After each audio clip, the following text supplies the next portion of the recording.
Hello, সবাই কেমন আছো? আশা করি ভালো আছো। আজকের একটা নতুন ভিডিওতে সবাইকে স্বাগত জানাই। আজ রুটিন নিয়ে কথা বলবো। এসএসসির রুটিন আমি বানিয়েছি, তো সেটা কারোর ভালো লাগলে দেখতে পারো, আর ওইভাবে যদি বানাতে পারো তো খুবই ভালো। এবং এই ধরনের নেটেরও সিলেবাসের ওপর নেটের যে প্রিভিয়াস ইয়ার তার ওপরেও বানানো যায়, এবং বানিয়ে পড়লে প্রিভিয়াস ইয়ারের যে মানে কী ধরনের কোশ্চেন আসে যে কোনো এক্সামের জন্য, যে কী ধরনের কোশ্চেন আসে তার উপরে তোমার একটা দক্ষতা আসবে, এবং সেই দক্ষতা পরীক্ষার হলে কিন্তু তোমাকে খুব ভালোভাবে একটা কমফোর্টেবল জায়গা তৈরি করে দেবে। যেহেতু আমরা মক টেস্ট দিচ্ছি, সেহেতু মক টেস্টে একটা টাইম বাঁধা থাকে যে 60টা কোশ্চেন থাকবে, তো 60টা কোশ্চেনের হচ্ছে 60 মিনিট, 1 ঘন্টা সমান।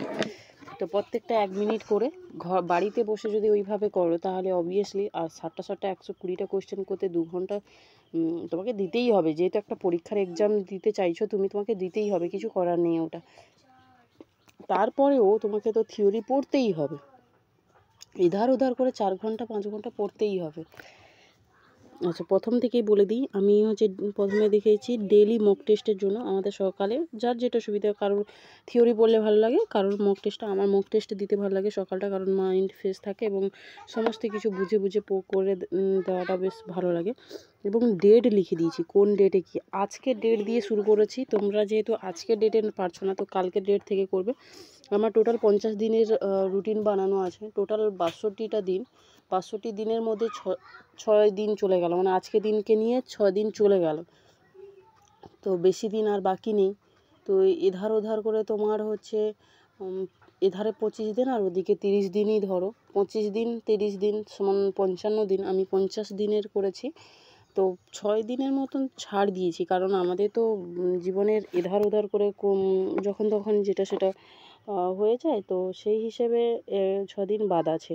তো এরপরে রুটিনটা দেখিয়ে দিই। হ্যাঁ, আমি টোটাল হচ্ছে 6টা আমাদের ইউনিট, 6টা ইউনিটে 7 দিন করে ভাগ করেছি। 7 দুনে 42, 7 6 42, 7 দুনে 14, 7 6 42। তো এখান থেকে হচ্ছে আমি প্রত্যেকটা ইউনিট ভাগ করে দিয়েছি কোনটা কোন দিনে পড়বো, এবং প্রত্যেকটার যে কোশ্চেন থাকে, ধরো আমি প্লেটো পড়ছি, প্লেটোর যে যত ধরনের কোশ্চেন হয় সেই সমস্ত কোশ্চেন, যে এসএসসি বইগুলো কিনেছি সেই বইতে যা কোশ্চেন আছে সেগুলো সলভ করবে, এবং যে টপিক পড়ছি সেই টপিক থেকে কোন কোশ্চেন আসতে পারে সেটা কিন্তু খাতাতে নোট ডাউন করব।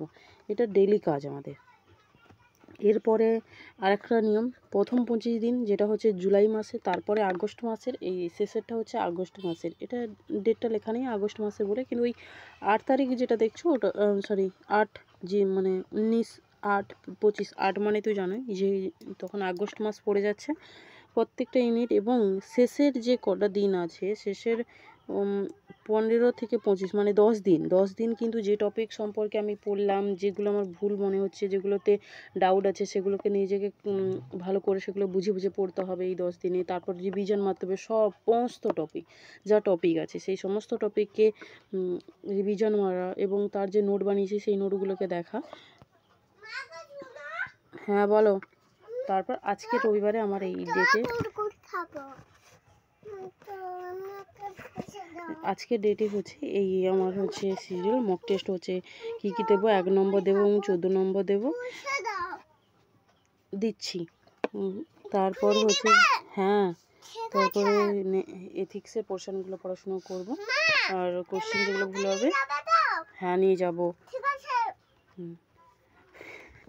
এটা আমার মেয়ে, এই 3 বছরে পা দিচ্ছে, তো ভীষণ কথা বলে, সরি ডিস্টার্ব করার জন্য।